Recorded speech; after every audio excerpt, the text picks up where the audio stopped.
우리 기독교를 포함해서 세상의 모든 종교에는 기본적으로 한 가지 공통적인 가르침이 하나 있습니다. 그것은 바로 최고로 중요한 것을 얻기 위해서는 가지고 있는 것을 버릴 수 있어야 한다 하는 가르침입니다. 그런데 문제는 우리 그리스도인을 포함해서 아무리 자기 종교에 대해 열심인 사람이라고도 해도 가진 것을 버리는 일은 결코 쉽지 않다는 겁니다. 그렇기 때문에 소유를 포함해서 다른 사람을 위해서 무엇을 희생한 사람에 대해서는 아름다운 미덕으로 소개하기도 합니다. 그만큼 자기 이것을 버리는 것은 쉽지 않다는 겁니다. 만일 자기 소유를 포함해서 가진 것을 버리는 것이 쉬워서 누구나 할 수 있는 일이라면 굳이 그런 일을 아름다운 미덕으로 소개하지는 않을 것이기 때문입니다. 실제로 우리가 살고 있는 세상부터가 가진 것이 없으면 살기 어려운 곳입니다.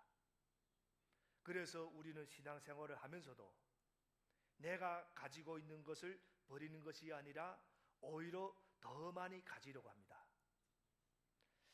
그만큼 우리는 이 세상이 복을 얻는 데 관심이 많습니다. 구원과 영생에 대해서도 우리는 할 수만 있다면 버리는 것 없이 얻으려고 합니다. 한번 생각해 보겠습니다. 분명히 우리 그리스도인에게 영원한 생명은 무엇보다 소중한 것입니다. 그런데 만일 이렇게 중요한 영생을 얻기 위해서는 지금 당장 죽어야 한다면 그대로 따를 사람이 얼마나 되겠습니까? 실제로 영원한 생명을 얻기 위해서 예수님을 찾아온 부자 청년 한번 생각해 보겠습니다. 성경에 나온 인물입니다. 예수님을 찾아올 때는 정말 큰 기대를 가지고 찾아왔습니다. 하지만 돌아갈 때는 어떻게 돌아갔습니까? 근심하면서 돌아갔다 하고 성경이 밝히고 있습니다. 그 이유가 무엇이겠습니까? 부자 청년이 예수님을 찾아온 것은 영생을 얻을 수 있는 특별한 비결을 듣고 싶었기 때문입니다. 그런데 예수님께서는 부자 청년에게 뭐라고 말씀하셨습니까? 가진 것을 다 팔아 가난한 사람에게 나눠주고 그런 다음에 나를 따르라고 합니다. 무슨 말입니까? 부자 청년은 예수님께 영생을 얻을 수 있는 부담 없는 비결을 듣고 싶었던 겁니다. 하지만 예수님께서 들려주신 말씀은 너무나도 부담스러운 것이었습니다. 그렇기 때문에 결국 근심하고 돌아갈 수밖에 없었다. 오늘 마태복음 말씀은 세 개의 짧은 비유로 되어 있습니다. 첫 번째 비유에서는 하나님 나라를 밭에 감춰진 보물에 비유하셨습니다. 이 비유를 제대로 이해하기 위해서는 다른 비유들과 마찬가지로 예수님 당시 상황을 살펴보는 것이 필요합니다. 보물이나 진주는 예수님 당시 중동 지역에서 흔한 이야기 주제였습니다. 보물을 가지고 랍비들이 가르치거나 진주 이야기로 가르치는 경우가 많았습니다. 예수님은 당시 흔히 떠도는 이런 이야기거리를 예를 들며 하나님 나라를 가르친 겁니다. 당시 사람들이 친근하게 느끼며 잘 이해할 수 있는 소재를 택해서 하나님 나라의 한 측면을 보여주려고 했습니다. 44절 말씀 우리 함께 읽겠습니다. 44절 말씀, 하나님 나라는 밭에 숨겨놓은 보물과 같다. 어떤 사람이 그것을 발견하면 제자리에 숨겨두고 기뻐하며 집에 돌아가서는 가진 것을 다 팔아서 그 밭을 산다. 어떤 사람이 밭일을 하다가 그 밭에 숨겨진 보물을 발견했습니다. 그런데 그 밭은 이 사람의 것이 아니었기 때문에 보물도 이 사람의 것이 될 수 없었습니다. 그래서 어떻게 하셨습니까? 다시 보물을 숨겨두고 자기 소유를 팔아서 그 밭을 샀다 하는 겁니다. 너무 당연한 이야기입니다. 너무 상식적입니다. 실제로 고대 중동 지역에서는 보물이 그런 식으로 발견되는 경우가 종종 있었습니다. 이스라엘 지역은 메소포타미아와 이집트 사이에 끼어서 항상 외부의 침략을 받았습니다. 역사를 보면 초강대국인 아시리아, 바벨론, 페르시아, 그리스, 그리고 로마의 침략을 받고 또 그들이 압제 밑에서 오랫동안 살았습니다. 그래서 그곳 사람들은 전쟁이 나서 적군이 침략해 오거나 갑자기 강도가 들이닥칠 때 자기들이 보물을 지키기 위하여 보물을 항아리에 넣어서 땅속에 숨기는 일이 많이 있었습니다. 집에 두면 적군이나 강도가 왔을 때 빼앗아갈 수 있지만 밭에 숨겨두면 숨겨둔 사람만 알기 때문에 안전했습니다. 그러나 이 숨겨둔 주인이 갑작스럽게 죽으면 아무도 그 위치를 알 수가 없었습니다. 그런 상황에서 밭의 일꾼이나 소상농이 일하다가 삽이나 쟁기 끝에 뭔가 부딪히는 소리가 나니까 바위인가 하고 파보니까 거기에 항아리가 있었습니다. 깜짝 놀라면서 이게 뭔가 하고 속을 들여다보니까 거기에 엄청난 보물이 들어있는 겁니다. 그러면 그것을 발견하고는 너무너무 기쁘지만 일단 그것을 제자리에 다시 숨겨둡니다. 이 밭은 남의 땅이기 때문에 빨리 돌아가서 그 밭을 사야 합니다. 사게 되면 그 밭이 합법적으로 자기 재산이 되기 때문에 일단 그것을 그 자리에 안전하게 숨겨두고 빨리 달려가서 자기 전 재산을 팔아 그 밭을 산다는 것. 이것이 오늘 본문에 나오는 보물 비유입니다. 두 번째 비유에서는 하나님 나라를 좋은 진주를 구하는 상인에 비유하였습니다. 45절부터 46절 말씀 읽겠습니다. 45절부터 46절. 또 하늘나라는 좋은 진주를 구하는 상인과 같다. 그가 값진 진주 하나를 발견하면 가서 가진 것을 다 팔아서 그것을 산다. 이 진주 비유에서 상인은 당시 도매상이거나 크게 사업을 하는 사람입니다. 당시 진주는 주로 사해나 페르시아만에서 많이 발견되었는데 페르시아만과 인도양의 진주는 품질이 꽤 좋았습니다. 그리고 진주는 당시 부의 상징이었기 때문에 수요가 많았고 또 그래서 진주 상인들은 값진 진주를 구하기 위해 이곳저곳으로 여행을 다녔습니다. 오늘 본문에 나오는 상인이 바로 그런 값진 진주 하나를 발견한 겁니다. 지금 이것을 사지 못하면 다시는 살 수 없다는 마음이 듭니다.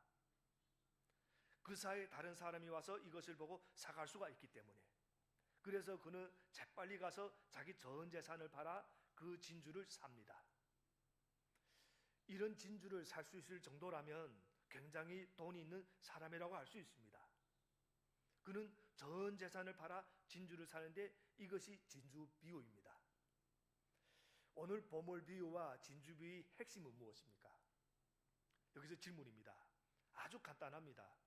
보물을 발견했고 다 팔았고 또 샀다는 겁니다. 이것이 핵심입니다. 그러니까 하늘나라는 자기 소유를 다 팔아서 살 정도로 지극히 값진 보물과 진주와 같다는 것. 하나님 나라는 너무나도 값진 것이라서 그것을 얻기 위해 모든 것을 바칠 만큼 가치 있는 것이라는 말씀을 지금 예수님이 하고 계시는 겁니다. 이 두 비유를 한번 비교해 보면 첫 번째 비유에 나오는 농부는 보물을 아주 우연히 발견했습니다. 하지만 두 번째 비유에 나오는 이 상인은 처음부터 좋은 진주를 구하러 다니던 사람입니다. 또 농부는 땅값만 주고 땅과 보물을 다 얻었으니까 아주 큰 횡재를 한 셈입니다. 반면에 이 상인은 자기가 구하던 진주를 사기는 했지만 값을 다 주고 샀으니까 무슨 큰 횡재를 한 것은 아닙니다. 여러분, 이처럼 하나님 나라는 지극히 값진 보물과 진주와도 같다. 메시아를 통한 하나님의 사랑과 정의가 다스리는 영역이 우리 하나님 나라입니다. 또 하나님 나라는 우리가 죽어서만 가는 곳이 아닙니다. 주님이 다스리는 곳이 바로 하나님 나라이기도 합니다. 메시아신 예수님이 오신 것은 하나님 나라가 오신 것이고 예수님이 계신 곳은 하나님 나라가 임한 곳입니다. 우리가 예수님 중심으로 살고 있다면 바로 그곳이 하나님 나라가 되는 겁니다. 그런 의미에서 예수 그리스도가 곧 지극히 값진 또 보물이시라고도 말할 수 있습니다. 하나님 나라를 발견하는 것은 곧 예수님이 발견하는 것이고, 하나님 나라 가치를 발견하는 것은 곧 예수님 가치를 발견하는 것입니다. 그런데 문제가 있습니다. 모든 사람이 다 예수님을 발견하는 것이 아니라는 사실입니다. 이것은 예수님 당시에도 그랬고 지금도 그렇습니다. 역사를 보면 항상 그래 왔습니다. 예수님 당시 바리새인들과 서기관들과 유대 종교 지도자들은 예수님을 귀한 보물로 본 것이 아니라 걸림돌로 봐서 그를 박해하고 죽는 대로 몰았습니다. 그러나 제자들과 창기들과 세리들과 죄인들은 예수님을 보물로, 진주로 발견했습니다. 세상 사람들은 예수님, 그분은 세계 4대 성인 중에 하나다, 아주 훌륭한 분이다, 좋은 분이다 라는 정도로 생각하지만, 이분이 정말 하나님 나라의 보물이며 진주이신 그 가치를 발견하지는 못합니다. 슬픔과 고난의 종으로서 십자가에 달리신 초라하고 무기력한 예수님이 모든 사람이 그토록 찾고 있는 이 보물이라는 사실을 모른다는 겁니다. 진리라는 사실을 모르는 겁니다. 예수님이 가장 가치 있는 분이심을 사람들이 모른다는 겁니다. 예수님 당시 유대인들은 정치적인 메시아를 기다렸습니다. 로마 제국을 물리치고 자기들을 최고의 민족으로 일으켜줄 강력한 메시아를 원했습니다. 그렇기 때문에 보물이신 예수님을 발견하지 못했던 겁니다. 자기들이 가진 편견 때문이었습니다. 요즘 말로는 확증 편향이라고도 합니다. 자기가 보고 싶은 것만 보는 겁니다. 그런 편견 때문에 예수님을 알아보지 못했습니다. 하지만 세리들과 창기들과 죄인들은 참 구원자이신 예수님을 발견했다는 사실. 오늘 본문에서 보물을 발견한 사람은 기뻐했다고도 합니다. 이처럼 하나님 나라 보물을 발견한 사람은 그 사람의 자연스러운 반응은 기쁨이라고 오늘 본문이 밝혀줍니다. 기쁨. 단순히 감정적인 기쁨이 아니라 마음에서 우러나오는 기쁨. 세상이 알지도 못하고 세상이 줄 수도 없는 기쁨입니다. 로마 감옥에서의 바울이 그랬습니다. 하나님 나라 보물을 발견한 자로서 감옥에서 기쁨을 경험하며 빌립보서에 보면 기뻐하라, 내가 다시 말하노니 기뻐하라. 어떻게 감옥에 갇혔는데 그렇게 말할 수가 있었는가? 정말 기쁨이 충만했다는 겁니다. 베드로도 똑같습니다. 베드로 전서를 보면 여러 가지 시련들 중에서 큰 기쁨이 있다고 말합니다. 이처럼 하나님 나라 보물을 발견한 사람은 엄청난 기쁨을 맛봅니다. 오늘 본문에서 지극히 값진 보물이나 진주를 발견한 사람은 즉시 가서 자신이 소유를 다 팔았다고 합니다. 너무나도 값진 보물이나 진주를 발견한 기쁨 때문에 자신이 전 재산을 다 팔 수 있었다는 겁니다. 그런데 여기서 다 팔았다는 것을 우리가 어떻게 이해해야 되는가? 정말 우리가 다 팔라고 하는 말씀인가? 결론부터 말하면 그렇지는 않다는 겁니다. 예수님은 영생을 얻으려면 무엇을 해야 하는가 하고 묻는 부자 청년에게 이렇게 말씀하셨습니다. 가서 내 소유를 팔아 가난한 자들에게 주라. 그러면 하늘에서 보물이 네게 있으리라. 그리고 와서 나를 따르라 하고 했습니다. 그때 그 부자 청년의 반응은 재물이 많음으로 이 말씀을 듣고 근심하여 가느니라. 그는 많은 재물을 다 팔아 가난한 자들에게 준다는 말씀을 순종할 수 없어서 근심했습니다. 그의 경우에는 실제로 재산을 팔 것을 예수님이 명령하셨습니다. 그러나 이것이 모든 사람에 다 해당되는 말씀은 아니었습니다. 사실 예수님께서 그 부자 청년에게 재산을 다 팔아 가난한 자들에게 주라고 하신 것은 그에게는 재물이 예수님보다 더 귀하고, 그래서 그 재물 때문에 예수님을 따르지 못하고 있었기 때문에 이런 말씀을 주신 겁니다. 돈이 그들에게는 우상이었기 때문에. 그런데 재산을 다 팔고 가난한 자들에게 주면 어떻게 된다고 하셨습니까? 하늘에서 보물이 내게 있으리라고 했습니다. 이 보물이 바로 예수님이시고 영생이고 하나님 나라였습니다. 재물을 최우선 가치로 여긴 그 청년에게는 하나님 나라에 들어가는데 돈이 장애물이었다는 겁니다. 그래서 예수님은 그런 장애물을, 우상을 제거하고 예수님을 최우선 가치로 믿고 따르라고 말씀하셨던 겁니다. 그러나 예수님이 모든 사람에게 재물을 다 팔고 따르라고 하신 건 아닙니다. 성경을 보면 요한복음 3장에 보면 유대인이 지도자이자 공회원이었던 니고데모에게 재물을 다 팔고 자신을 따르라고 하지 않으셨습니다. 여리고의 세리장으로 부자였던 삭개오도 자기가 잘못한 것을 갚겠다고, 자기가 자원해서 갚겠다고 했지 예수님이 네 재산을 다 팔라고 말씀하지 않으셨습니다. 그런데 예수님께서 모든 사람에게 전 재산을 다 팔라고 하신 것은 아니지만 예수님 당시 예수님을 따른다는 것은 양자택일이 선택을 요구하는 경우가 많았습니다. 왜냐하면 그때 당시 예수님을 따른다는 것 자체가 가정과 재산과 안락한 일상생활을 포기해야 가능했기 때문입니다.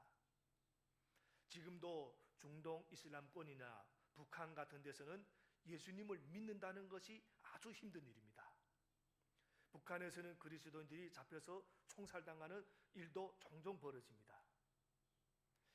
여러분, 우리가 지금 이렇게 편안하고 자유롭게 예배를 드리고 신앙생활을 할 수 있다는 것 한 가지만으로도 우리는 정말 감사해야 합니다. 예수님 당시 예수님을 따른다는 것은 정처 없는 떠돌이 생활을 하다가 마침내 참혹한 최후를 맞는 것과 다를 바 없었습니다. 공동체에서 추방당해야 되고, 가정으로부터 외면을 당해야 되고, 경제적인 삶이 굉장히 어려워지고, 그러다가 어느 사이에는 또 죽어야 되고, 이것이 그때 당시 예수님을 따르는 사람들이었습니다. 그런 상황에 있는 사람으로서 예수님을 따른다고 할 때는 그저 대충 나도 따르겠다라는 식으로 되는 것이 아니라 인생 전체를 희생할 각오를 해야만 했습니다. 여러분, 하나님 나라 때문에, 예수님을 따르기 때문에 그렇게 모든 것을 희생하는 것 얼마나 힘든 일입니까? 우리가 생각만 해도 얼마나 힘든 일인지 모릅니다. 그런데 이것이 과연 손해인가? 이 질문을 오늘 본문에서 또 우리에게 하고 있는 겁니다. 이렇게 했을 때 정말 손해인가? 지극히 값진 보물이나 진주를 발견한 사람이 자신이 전 재산을 팔았다고 해서 손해받는가? 사실 손해본 거는 하나도 없습니다. 오히려 이익을 봤다는 겁니다. 다 판 것으로 끝난 것이 아니라 그 밭 또는 진주를 사서 그것이 자기 소유가 되었기 때문입니다. 하나님 나라를 최우선 가치로 삼고 예수님이 다스림을 이 땅에서 구체적으로 받으며 하나님 나라의 약속된 복을 지금 여기서 누릴 수 있게 된 겁니다. 예수님은 왜 이 땅에 오셨습니까? 내가 온 것은 양으로 생명을 얻게 하고 더 풍성히 얻게 하려는 것이다. 그 요한복음 10장 10절에서 말씀하십니다. 더 풍성히 얻게 하려는 것이다. 우리가 이 땅에서 생명, 즉 구원 얻고 하나님 나라에 가는 것을 보장해 주실 뿐만 아니라 이 땅에 사는 동안에도 풍성한 삶을 살 수 있게 해주려고 오셨다는 말씀입니다. 우리가 이 땅에서 고생만 하다가 그냥 하나님 나라만 쑥 들어가는 게 아닙니다. 이 땅에서도 주님 때문에 풍성한 삶을 살 수가 있다고 성경이 분명히 밝혀주고 있습니다. 그런데 하나님 나라 백성이라고 하면서도 하나님 나라의 가치가 아니라 다른 것을 따라가게 되면 약속하신 그 풍성한 삶을 누리지 못하게 된다는 겁니다. 그래서 예수님이 풍성한 삶을 살 수 있는 비결로 말씀하신 것이 또 성경에 나와 있습니다. 마태복음 6장 33절에 나와 있습니다. 그런즉 너희는 먼저 그의 나라와 그의 일을 구하라. 그리하면 이 모든 것을 너희에게 더하시리라고 했습니다. 이것이 이 땅에서 풍성한 삶을 살 수 있는 비결입니다. 예수님을 따르기로 결단하고 나가면 모든 것이 주어진다는 또 말씀입니다. 하나님 나라의 보물을 발견하고 모든 것을 희생한 사람이 바로 사도 바울입니다. 그 비밀을 깨달았기 때문입니다. 빌립보서 3장에 보면 그는 자기에게 유익하다고 여겼던 것들을 예수님으로 인하여 오히려 그런 것은 다 해가 된다고 여기고, 심지어 그런 것들을 배설물과 같이 여기서 다 버렸다고 고백합니다. 그런데 그가 정말 그것을 정말 다 잃어버렸는가? 다 버렸는데 정말 잃어버렸는가? 우선순위를 바꿨을 뿐입니다. 진짜로 다 버린 게 아닙니다. 왜냐하면 예수님을 최우선 순위에 두니까 원래 갖고 있던 그 좋은 것들이 예수님을 섬기고 풍성한 삶을 살게 해주는 도구로 사용된다는 겁니다. 오늘 우리가 찬양팀, 주일학교 교사, 그리고 우리 많은 봉사하는 분들 자신이 갖고 있는 각자의 은사를 가지고 교회를 위해서 봉사를 합니다. 자신이 가지고 있는 겁니다. 그러면 우리가 다 버리려 해서 은사를 다 버리고 하는 건가? 그렇지 않습니다. 우리가 그 가진 것들을 다 활용해서 교회 봉사를 우리가 활용하는 겁니다. 실제로 사도 바울도 그것들을 잘 사용했습니다. 예를 들어 로마 시민권 같은 것을 얼마나 잘 사용했는지 모릅니다. 선교사님들 중에 그냥 살았으면 굉장히 돈도 잘 벌고 잘 먹고 잘 살 수 있는 분들도 있습니다. 선교사님들 중에 저희 교회에서 후원하고 계시는 그 선교사님이 계십니다. 이사입니다. 그래서 지금 캄보디아, 라오스 거기에 가서 선교를 하시면 1호 봉사를 하면서 선교를 하는 목사님이십니다. 선교사님이십니다. 일본에서 살면 이사로서 잘 먹고 잘 살 수 있습니다. 그런데 왜 굳이 저 힘든 데 가서 저렇게 고생하고 있는가? 선교사님들이 우리 보통 한국에서 보면 이렇게 오시게 되면 우리가 어떤 마음이 드는가 하면 이런 마음이 들 수 있습니다.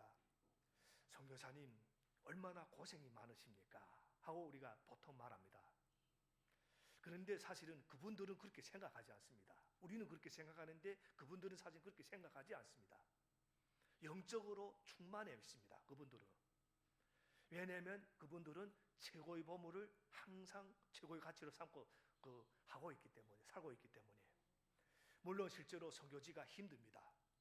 환경이 힘들고 어렵고 위험할 수도 있습니다. 그런데 그들에게는 보물을 발견한 기쁨이 있다는 겁니다. 그래서 그들은 그것이 고생이라고 말하지 않습니다. 우리 봉사도 마찬가지입니다. 억지로 하면 힘들겠지만 주님의 은혜에 너무 감격하고 기뻐서 자발적으로 그 보물을 발견한 그 기쁨으로 하게 되면 그 가운데는 기쁨이 있습니다. 그래서 어떤 사람은 오늘 본문에 나오는 두 개의 비유와 이제 나중에 47, 48절에 나오는 비유를 믿음이 발전 단계와 관련해서 이야기를 한 적이 있습니다. 우리 47절부터 48절 말씀도 함께 읽겠습니다. 47절부터 48절 말씀. 또 하늘나라는 바다에 그물을 던져서 온갖 고기를 잡아 올리는 것과 같다. 그물이 가득 차면 해변에 끌어올려 놓고 앉아서 좋은 것들은 그릇에 담고 나쁜 것들은 내버린다. 어부가 그물을 치우는 잡고 싶은 고기가 있기 때문입니다. 하지만 그물을 쳐놓는다고 해서 잡고 싶은 고기만 잡는 것이 아닙니다. 잡을 생각이 없는 고기도 잡게 되고 때로는 지저분한 쓰레기도 걸릴 수 있습니다. 이런 경우에는 어부는 어떻게 해야겠습니까? 자연히 지저분한 쓰레기는 물론이고 잡고 싶지 않은 고기는 다 버리고 잡고 싶었던 좋은 고기만 골라서 그릇에 담는다는 겁니다.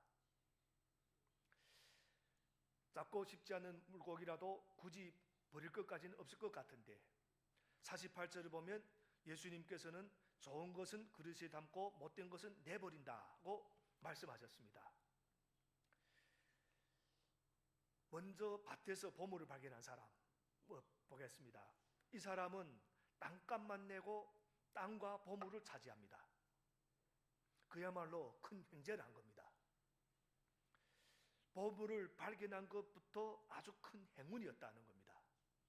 그런데 자기가 지불한 대가보다 훨씬 더 많은 것을 얻었으니까 이 사람은 자기가 얻은 행운과 행재 때문에 너무나도 기뻤고 행복했을 겁니다.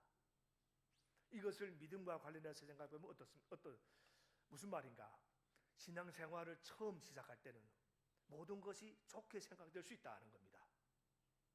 모든 일이 다 원하는 대로 이루어지는 것 같고, 또 사정은 별로 달라지지 않았는데도 마음이 편안해지는 걸 느끼기도 합니다. 그리고 신앙생활 처음 시작한 분들에게는 기도를 해도 그 기도응답이 또 잘 되기도 합니다. 그래서 신앙생활을 어떻게 생각합니까? 참 쉽고 좋다고 생각합니다. 그런데 시간이 지나면서 믿음에도 치러야 할 대가가 있다는 걸 알게 됩니다. 물론 금액으로 보면 우리 믿음에는 값이 없습니다. 그렇다고 너무 싸구려라서 값이 없는 건 아닙니다. 오히려 너무나도 귀해서 값을 치를 수 없는 것이 믿음입니다. 그런데 시간이 지나면서 우리는 이렇게 귀한 믿음을 위해서 우리가 지급해야 될 대가가 있다는 걸 알게 됩니다. 처음에는 행운인 줄 알았고 행재했다고 좋아했는데 여기에도 대가가 필요하다는 것을 알게 된다는 겁니다. 그래서 진주를 구하던 상인은 자기 소유를 다 팔아서 정당한 값을 주고 그 진주를 샀던 겁니다. 우리 믿음에도 이 단계가 있다는 겁니다. 그래서 믿음이 성장하기 위해서는 위로와 평안의 말씀뿐만 아니라 때로는 심령과 골수를 쪼개는 말씀도 들어야 하고 칼날 같은 말씀으로 아파할 수도 있어야 된다는 겁니다. 그래서 이 단계에 이르게 되면 우리 믿음은 심각한 갈등을 겪기도 합니다. 왜냐하면 땅을 얻고 보물을 얻을 때는 좋기만 하고 그것이 전부인 줄 알았는데 그렇지 않기 때문에 오히려 값비싼 진주를 께서 내 소유를 팔아야 할 때도 있기 때문입니다. 그런데 믿음이 거쳐야 할 단계가 또 하나 있습니다. 정당한 대가를 치르는 것도 모자라서 때로는 아무런 대가 없이 버리기만 해야 할 때도 있다는 겁니다. 물론 우리는 많은 것을 얻을 수 있습니다. 하지만 오늘 말씀에 나오는 어부는 좋은 것만 그릇에 담고 못된 것을 내버렸다고 합니다. 우리 믿음도 마찬가지입니다. 가장 소중한 것을 간직하고 거기 집중하기 위해서는 때로는 다른 것이 아무리 좋아 보여도 버려야 할 때가 있다는 겁니다. 그럼 우리 믿음은 과연 어느 단계에 있는가? 우연히 땅에 묻힌 보물을 발견하고 가진 것을 다 팔아서 땅과 보물을 차지하고는 횡재했다고 좋아하는 단계에 있는가? 아니면 가진 것을 다 팔아 제대로 값을 쳐주고 좋은 진주를 구해서 기뻐하는 단계인가? 그것도 아니면 가장 좋은 것 하나를 간직하기 위해서 다른 것들은 다 버려야 되는 그걸 깨달은 단계인가? 과연 우리 믿음은 어느 단계에 있는가? 물론 아직도 낮은 단계에 있을 수 있습니다. 하지만 낮은 단계에 있다고 해도 결코 실망할 필요는 없습니다. 왜냐하면 지금부터라도 얼마든지 새로운 단계에 이를 수가 있기 때문에 또 높은 단계에 있다고 안심해도 안 될 겁니다. 다른 사람보다 높은 단계라고 해서 교만해서는 더욱 안 될 겁니다. 우리 인간은 언제 넘어질지 모르는 존재이기 때문입니다. 그리고 무엇보다 우리가 잊지 말아야 할 사실은 어느 단계에 있든지 간에 우리 믿음은 도저히 값을 정할 수 없을 정도로 귀하다는 겁니다. 예수님을 믿는 믿음은 값을 정할 정도로 없을 정도로 귀하다는 것. 그래서 이 믿음이 보물을 간직하기 위해서는 구해야 할 때도 있고 팔아야 할 때도 있고 내버려야 할 때도 있다는 겁니다. 구해야 할 때는 구해야 되고 팔아야 할 때는 팔아야 되고 내버려야 할 때는 내버려야 되는 것. 그렇게 해서 하나님 나라의 가치를 발견한 자로서 예수님이란 이 보물을 마음속에 잘 간직하고 우리 신앙생활을 할 수 있게 되기를 주님 이름으로 축원합니다. 기도하겠습니다.